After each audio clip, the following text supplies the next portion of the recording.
আমের আচার করতে গেলে যা যা মশলা লাগে তা আমি সব একসঙ্গে নিয়ে নিয়েছি, কড়াইতে দিয়ে দিলাম। এবার এটা আমি একটু হালকা ভেজে নেব।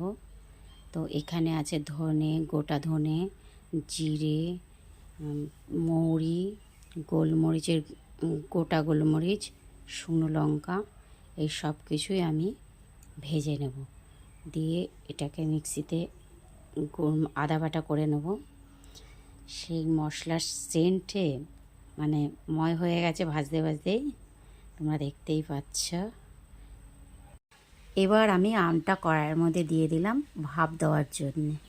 একটু ভাপ দিয়ে জলটা ফেলে নেব, কারণ আমের আচারটা কালো না হয়। আর এখানে কড়াইতে জল দিয়ে দিয়েছি। এবার আমি গুড়খানা দিয়ে দেব। এই যে গুড় দিয়ে দিলাম কড়াইতে।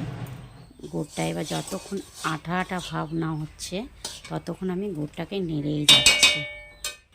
এবার আমি আমটাকে গুড়ের মধ্যে দিয়ে দিলাম। এবার আমি এটা গুড়ের সাথে আমটা ফোটাবো। পরিমাণ মতন একটু নুন দিয়ে দিলাম, যাতে একটু স্বাদ আসে। না নুন দিলে ভালো লাগবে না, যেহেতু টক জিনিস। তো এটাকে আমি ভালো করে রান্না করলাম।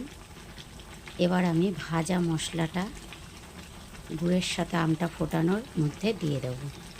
সম্পূর্ণ মশলা কতটা পরিমাণে মশলা দিয়েছি দেখতেই পাচ্ছ বন্ধুরা। মশলা কম হলে টেস্টটা আসবে না। ওহ, কী গন্ধ বেরোচ্ছে ভাজা মশলার। তো জিভে জল এসে গেছে। তোমাদের কার কার এসে গেছে জল একটু বলো কমেন্ট বক্সে। আর কেমন হলো পদ্ধতিটা জানাবে। তোমরা বলো, দোকানে কিনতে গেলে দুটো আম টুকরো দেবে, তাতেই 10 টাকা নিয়ে নেবে, তাই তো? আর বাড়িতে বানিয়েছি এক থালা। তো সম্পূর্ণ ভিডিওটি দেওয়া আছে ইউটিউবেতে।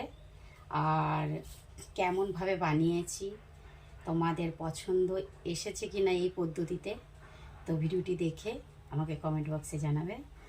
আর নতুনত্ব আবার আচারের আইটেম নিয়ে আসবো তোমাদের সামনে। তা আমার এই আচারটা কেমন হয়েছে বলো। এবার এই আচারটাকে আমি 1 সপ্তাহ রোদ খাওয়াবো, দিয়ে কাচের বয়মে রেখে রোজ একটু একটু। তো সবাইকে টাটা, বাই বাই, সবাই ভালো থাকবে।